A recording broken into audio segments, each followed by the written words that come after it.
ಮೊದಲನೇ ಕ್ವಶನ್ ನೋಡೋದಾದರೆ, ಕಾಶ್ಮೀರದ ಬುರ್ಜ್ವಾಮ್ ಪ್ರದೇಶದ ಜನರು ಹೇಗೆ ವಾಸಿಸುತ್ತಿದ್ದರು? ಕಾಶ್ಮೀರದ ಬುರ್ಜ್ವಾಮ್ ಪ್ರದೇಶದ ಜನರು ಹೇಗೆ ವಾಸಿಸುತ್ತಿದ್ರು? ಮರದ ಮನೆಗಳಲ್ಲಿ ವಾಸ ಮಾಡ್ತಿದ್ರಾ? ಇಲ್ಲ ನೆಲದೊಳಗೆ ಗುಹೆಗಳನ್ನು ನಿರ್ಮಿಸಿಕೊಂಡು ವಾಸ ಮಾಡ್ತಿದ್ರಾ? ಇಲ್ಲ ಇಟ್ಟಿಗೆ ಮನೆಗಳಲ್ಲಿ ವಾಸ ಮಾಡ್ತಿದ್ರಾ? ಇಲ್ಲ ಕಲ್ಲಿನ ಮನೆಗಳಲ್ಲಿ ವಾಸ ಮಾಡ್ತಿದ್ರಾ?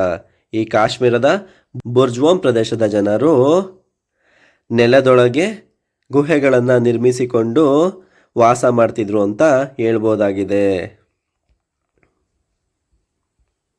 ಮುಂದಿನ ಕ್ವಶನ್ ನೋಡೋದಾದರೆ, ಕೃಷಿಯಲ್ಲಿ ಉತ್ಪಾದಿಸಿದ ಧಾನ್ಯವನ್ನು ಸಂಗ್ರಹಿಸಿಡುವ ಸಮಸ್ಯೆ ಎದುರಾದಾಗ ನವಶಿಲಾಯುಗದ ಮಾನವರು ಏನು ಕಂಡುಹಿಡಿದರು? ಕೃಷಿಯಲ್ಲಿ ಉತ್ಪಾದಿಸಿದ ಧಾನ್ಯವನ್ನು ಸಂಗ್ರಹಿಸಿಡುವ ಸಮಸ್ಯೆ ಎದುರಾದಾಗ ನವಶಿಲಾಯುಗದ ಮಾನವರು ಏನನ್ನು ಕಂಡುಹಿಡಿತಾರೆ? ಲೋಹದ ಪಾತ್ರೆಗಳನ್ನು ಕಂಡುಹಿಡಿತಾರಾ? ಇಲ್ಲ ಕೈಯಿಂದ ಮಣ್ಣಿನ ಮಡಿಕೆ ಮಾಡುವ ವಿಧಾನವನ್ನು ಕಂಡುಹಿಡಿತಾರಾ? ಇಲ್ಲ ಮರದ ಪೆಟ್ಟಿಗೆಗಳನ್ನು ಕಂಡುಹಿಡಿತಾರಾ? ಇಲ್ಲ ಬುಟ್ಟಿಯನ್ನು ಕಂಡುಹಿಡಿತಾರಾ? ಕೃಷಿಯಲ್ಲಿ ಉತ್ಪಾದಿಸಿದ ಧಾನ್ಯವನ್ನು ಸಂಗ್ರಹಿಸಿಡುವ ಸಮಸ್ಯೆ ಎದುರಾದಾಗ ನವಶಿಲಾಯುಗದ ಮಾನವರು ಕೈಯಿಂದ ಮಣ್ಣಿನ ಮಡಿಕೆ ಮಾಡುವ ವಿಧಾನವನ್ನು ಕಂಡು ಹಿಡಿದ್ರು ಅಂತ ಹೇಳ್ಬೋದಾಗಿದೆ. ಮುಂದಿನ ಕ್ವಶನ್ ನೋಡೋದಾದರೆ, ಯಾವ ಕಾಲದಲ್ಲಿ ಆರಂಭಿಕ ಹಳ್ಳಿಗಳು ಏಳಿಗೆಗೆ ಬಂದವು? ಯಾವ ಕಾಲದಲ್ಲಿ ಆರಂಭಿಕ ಹಳ್ಳಿಗಳು ಏಳಿಗೆಗೆ ಬಂದವು? ಹಳೆಯ ಶಿಲಾಯುಗದ ಕಾಲದಲ್ಲಿ ಏಳಿಗೆಗೆ ಬಂದ್ವಾ? ಇಲ್ಲ ಮಧ್ಯ ಶಿಲಾಯುಗದ ಕಾಲದಲ್ಲಿ ಏಳಿಗೆಗೆ ಬಂದ್ವಾ? ಇಲ್ಲ ನವಶಿಲಾಯುಗದ ಕಾಲದಲ್ಲಿ ಏಳಿಗೆಗೆ ಬಂದ್ವಾ? ಇಲ್ಲ ಲೋಹಗಳ ಯುಗದಲ್ಲಿ ಈ ಹಳ್ಳಿಗಳು ಏಳಿಗೆಗೆ ಬಂದ್ವಾ? ಯಾವ ಕಾಲದಲ್ಲಿ ಆರಂಭಿಕ ಹಳ್ಳಿಗಳು ಏಳಿಗೆಗೆ ಬಂದವು? ನವ ಶಿಲಾಯುಗದ ಕಾಲದಲ್ಲಿ ಈ ಆರಂಭಿಕ ಹಳ್ಳಿಗಳು ಏಳಿಗೆಗೆ ಬಂದವು ಅಂತ ಹೇಳ್ಬೋದಾಗಿದೆ. ಮುಂದಿನ ಕ್ವಶನ್ ನೋಡೋದಾದರೆ, ಚಕ್ರದ ಪರಿಚಯವಾದ ನಂತರ ಯಾವುದರ ತಯಾರಿಕೆಗೆ ಸಾಧ್ಯವಾಯಿತು? ಚಕ್ರದ ಪರಿಚಯವಾದ ನಂತರ ಯಾವುದರ ತಯಾರಿಕೆಗೆ ಸಾಧ್ಯವಾಯಿತು? ಲೋಹದ ಉಪಕರಣಗಳ ತಯಾರಿಕೆಗೆ ಸಾಧ್ಯವಾಯಿತಾ? ಇಲ್ಲ ಗುಣಾತ್ಮಕ ವೈವಿಧ್ಯಮಯ ಮಡಿಕೆಗಳನ್ನು ಮಾಡೋದಕ್ಕೆ ಸಾಧ್ಯವಾಯಿತಾ? ಇಲ್ಲ ಗಾಜಿನ ವಸ್ತುಗಳನ್ನು ಮಾಡೋದಕ್ಕೆ ಸಹಾಯ ಆಯಿತಾ? ಇಲ್ಲ ಮರದ ಪೀಠೋಪಕರಣಗಳನ್ನು ಮಾಡೋದಕ್ಕೆ ಸಾಧ್ಯ ಆಯಿತಾ? ಚಕ್ರದ ಪರಿಚಯವಾದ ಮೇಲೆ ಯಾವುದರ ತಯಾರಿಕೆಗೆ ಸಾಧ್ಯವಾಯಿತು? ಗುಣಾತ್ಮಕ ಮತ್ತು ವೈವಿಧ್ಯಮಯ ಮಡಿಕೆಗಳನ್ನು ಮಾಡೋದಕ್ಕೆ ಸಾಧ್ಯ ಆಯಿತು ಅಂತ ಹೇಳ್ಬೋದು.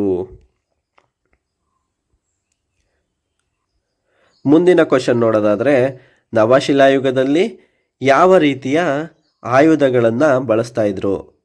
ನವಶಿಲಾಯುಗದಲ್ಲಿ ಯಾವ ರೀತಿಯ ಆಯುಧಗಳನ್ನು ಬಳಸ್ತಾ ಇದ್ರು? ಲೋಹದ ಆಯುಧಗಳನ್ನು ಬಳಸ್ತಾ ಇದ್ರಾ? ಇಲ್ಲ ಕಲ್ಲಿನಿಂದ ಆಯುಧಗಳನ್ನು ಚೆನ್ನಾಗಿ ಉಜ್ಜಿ ನಯಗೊಳಿಸಿದ ಆಯುಧಗಳನ್ನು ಬಳಸ್ತಾ ಇದ್ರಾ? ಇಲ್ಲ ಮರದ ಆಯುಧಗಳನ್ನು ಬಳಸ್ತಾ ಇದ್ರಾ? ಇಲ್ಲ ಮೂಳೆಯ ಆಯುಧಗಳನ್ನು ಬಳಸ್ತಾ ಇದ್ರಾ? ಈ ನವಶಿಲಾಯುಗದಲ್ಲಿ ಕಲ್ಲಿನ ಆಯುಧಗಳನ್ನು ಚೆನ್ನಾಗಿ ಉಜ್ಜಿ ನಯಗೊಳಿಸಿದ ಆಯುಧಗಳನ್ನು ಬಳಸ್ತಾ ಇದ್ರು.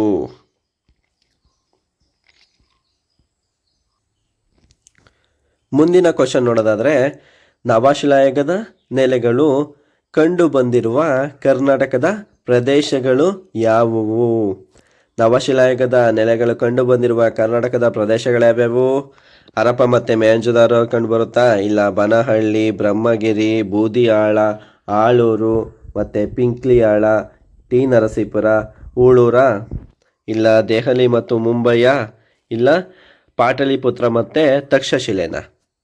ನವಶಿಲಾಯುಗದ ನೆಲೆಗಳು ಕಂಡು ಬಂದಿರುವ ಕರ್ನಾಟಕದ ಪ್ರದೇಶಗಳು ಬನಹಳ್ಳಿ, ಬ್ರಹ್ಮಗಿರಿ, ಬೂದಿಯಾಳ, ಆಳೂರು, ಪಿಕ್ಲಿಯಾಳ ಮತ್ತು ಟಿ ನರಸೀಪುರ, ಉಳೂರು ಆಗಿದೆ ಅಂತ ಹೇಳ್ಬೋದು.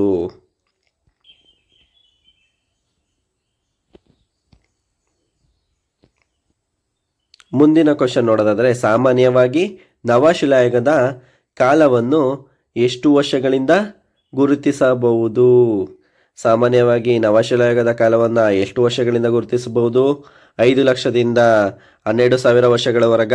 ಇಲ್ಲ 12,000ದಿಂದ 9,000 ವರ್ಷಗಳವರೆಗ? ಇಲ್ಲ 9,000ದಿಂದ 5,000 ವರ್ಷಗಳವರೆಗ? ಇಲ್ಲ 3,000ದಿಂದ 1,000 ವರ್ಷಗಳವರೆಗ?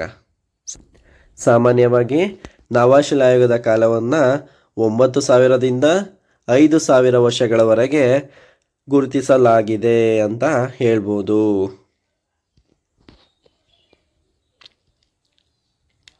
ಮುಂದಿನ ಕ್ವಶನ್ ನೋಡೋದಾದರೆ, ನವಶಿಲಾಯುಗದ ಕೊನೆಯ ಕಾಲಕ್ಕೆ ಯಾವ ಲೋಹ ಬಳಕೆ ಆರಂಭವಾಯಿತು? ಕಬ್ಬಿಣದ, ಇಲ್ಲ ತಾಮ್ರನ, ಇಲ್ಲ ಚಿನ್ನನ, ಇಲ್ಲ ಬೆಳ್ಳಿನ?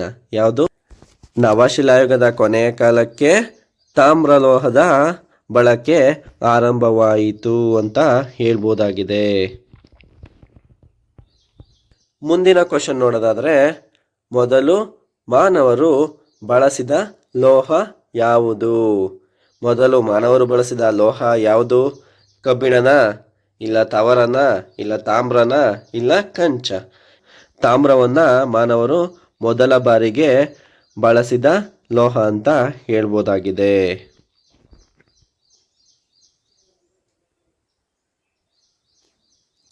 ಮುಂದಿನ ಕ್ವಶನ್ ನೋಡೋದಾದರೆ, ತಾಮ್ರಕ್ಕೆ ತವರವನ್ನು ಸೇರಿಸಿ ಏನನ್ನು ಉತ್ಪಾದಿಸುವುದನ್ನು ಕಲಿತರು?